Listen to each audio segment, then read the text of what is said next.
What's up, guys? I'm Matt Reisinger. And I'm Wade Paquin. The Build Show today, 1940s framing. Wade's going to give us a tour of this remodel where most of the frame is exposed, and there's some really interesting things going on. Let's get going.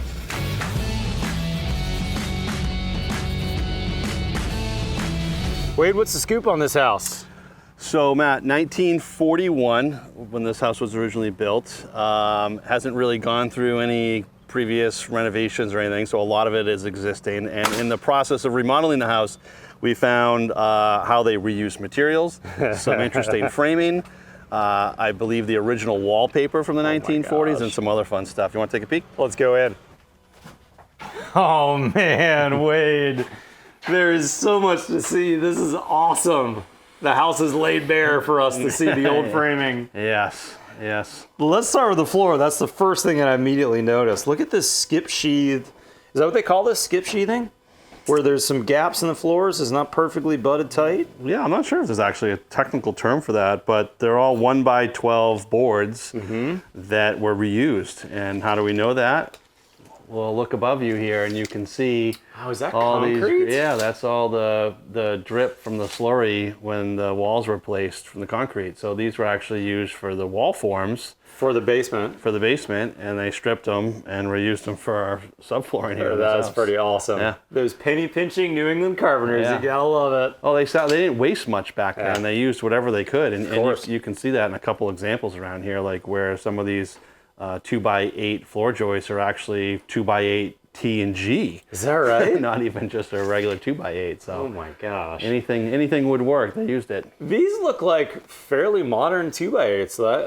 That looks like it could have just come from the lumberyard, other than it being. But you can see it's a true 7.5, not 7.25, which is today. And if you look at it closely, I mean, you can see, especially on like an end cut, you can see that the grains are tighter, so it's more old growth lumber than frankly, the crap that we have today. Yeah. No plywoods yet in the 1940s, so 1x12, which is a really nice wide board. 1x12 upstairs as well. 2x8 looks like relatively standard spacing, 16-inch on center maybe for those floor joists.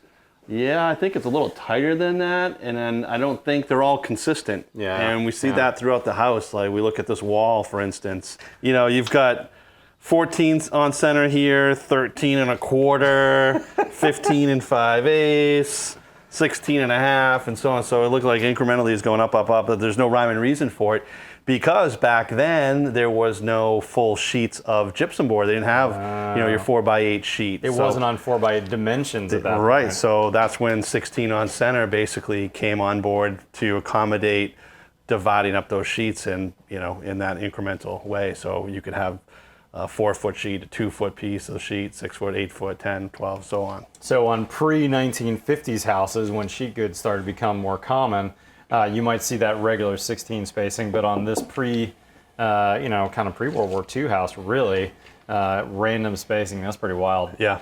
That's crazy. And true sheathing on the outside for shear wall. Yeah. Certainly they weren't too worried about airtightness. You've got a more modern house wrap on there, but was there tar paper on this house? There was actually. There was, okay. There was, yeah. And this house had, to get into kind of our layers of our wall assemblies and how they built this, you had that for your sheathing. It had the tar paper over it, which, by the way, was in great shape. It had not deteriorated or anything. It was you're right. And then it had some sawn shingles over that were painted. And so stripping all that back, there has been zero rot on the sheathing. All the mud sills are all 4x6. Some of the corner posts are 4x6, but was there any capillary break at all? Like today we use sill sealer. Back then, nothing, right? Nothing. That's pretty crazy. Nothing. In fact, on top of that, which you can see in some of these bays, especially over here, that's your fire blocking. Oh yeah. So they put brick on top of the mud sill in the bay. And then they would fill that with concrete or mortar for your fire blocking. Kept fire from coming through there. Yeah.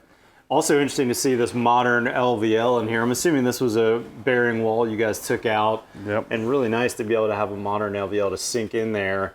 triple beam, put some hangers on there, you're good to go. I noticed you sistered on with some LVLs in a couple places. What's going on with those LVL sisters there? So we have a toilet upstairs. It's going to be over in one of these bays, and we might need to drill 1 or 2 of those potentially. So we just kind of beef that up to accommodate potentially a hole going through the joist. Okay, gotcha. That's smart. A little bit more strength. And now you can see, you mentioned earlier, you had that tongue and groove 2x8s. I would call that car deck. I don't know what the correct framing term is. I don't know, but that's expensive lumber today, you know, and that was probably leftover something or other back in the 40s. And they put the tongue down, and there's only like, 6 or 8 of them, and the rest of them are standard. Right, and I wonder if that was strategic, right? If the tongue was up with the weight of the subfloor, does that tongue compress at all? I don't know. So did they put it upside down or facing down because you're only hanging a ceiling off of it? I don't know. That's pretty Well, wild. it's interesting to think about. And are these 2x4s in the walls true, like modern 2x4s? What's the dimension on those? It should be 3.5, yeah. It's really close to 3.5. And is it 1.5 wide as well? It is, yeah. Okay. So pretty dang exactly, similar 1.5. to a modern one. Yeah. Talk to me about the plaster. Was there lath on these walls and then plaster? So This is pre-sheetrock, right? Exactly, and until we started doing the demo, I had expected more of a plaster and lath type of build-up. But it was actually maybe some of the earlier version of a gypsum board. Can we see that anywhere? Yeah, you can see it over here actually. An early version of gypsum board. Yep. What the? So you can see this is original here. So you can see the back side of the gypsum panel. So these are 16-inch pieces that I believe were 4 feet long is our best calculation. So 16 inches by about 4 feet. They'd put them up horizontally. They'd butt them together. And then they would put plaster on the other side. So this is about a 1/2 inch, then it's got about a 1/2 inch built up of plaster. So it's about an inch thick wall. These are 1/2 inch panels? They look thinner than that. Yeah, maybe it's 3/8. 3/8. Okay, just shy of a 1/2 inch, 3/8. With a huge plaster buildup on there. Yeah. I wonder if this was an early transition from lath and plaster to a more speedy method of doing almost blue board, right? Yeah, Like you guys do exactly. a lot, Yeah, I think it was. And there's a couple places in the house here. One of them's right here where it says by United States Gypsum Company. That's pretty awesome. Yeah, so I think it says USG right there in that little logo. And what's going on with this shim? This is old wood and new wood. Why'd you do that? So because the wall was so thick between the board and the plaster, when we had just a single doorway here before, and it looked like, and when it measured to, would be a 2x4 wall partition. Unbeknownst to us, until we started stripping things back and realized the layers, except for that one load-bearing wall that runs down the center, half of it we took out, all of the other wall partitions in the house are 2x3. My interior walls were 2x3. Yeah, so here we have a pocket door going in here. So we'll have a 30-inch door slab here. Yeah. So the wall is going to actually come to here. So this is our pocket door kit where the door recesses into, but we need a 2x4 wall for the pocket door. We can't put it in a 2x3 wall. So then we had to pack this out, which means we lost a little bit of width here in the powder room, but you can't win all your battles. No, you can't. That's for sure. Wait, I noticed over here you used LVLs to sister on, but here you just sistered on with some standard 2x.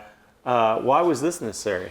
Yeah, so there was a full bathroom, and there's going to be a full bathroom above this. This was a little scary for me because the client has a young child, and there was an old cast iron tub that sat right here. That tub alone weighed at least 300 pounds. We had to take a demo saw and cut that into pieces to get it out of here. But you can see joist was left. barely any. Over here, there's nothing left. There's about an inch of material here. They notched the crap out of that one. They notched these couple. So it was just easier just to sister them up with some new joists. That's crazy. You know, these old remodels, you always find that at some point a plumber, a mechanic guy, somebody just tore the heck out of those joists, and you wonder, how did this not fall down or bounce? Right. Well, that's what I think about, right? If the tub's 300, 400 pounds, half fill it with water. Water's 8 pounds a gallon, I think, right? So you put X amount of gallons in there, maybe you've got another couple hundred pounds of water. So you got 500 pounds or more in the tub. You put someone in the tub, and next to it, if you're bathing a child, how that didn't come through the floor is a miracle. That's crazy.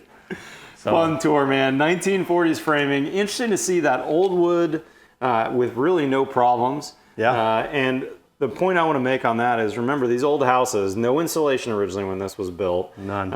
This house was in effect a kiln or had a hairdryer for the walls. There was airflow, there was plenty of heat flow. And so yes, we had old growth lumber that was good lumber, but we had these old physics acting on, or regular physics, but we had old house physics acting on it, where in the wintertime, if those windows leaked, if that framing got wet, there was plenty of heat and airflow to dry that out. We can't necessarily build like this anymore, so I'm glad to see you guys go into modern techniques for making sure these walls don't get wet anymore. Guys, if you don't know, Wade is shooting videos over on buildshownetwork.com.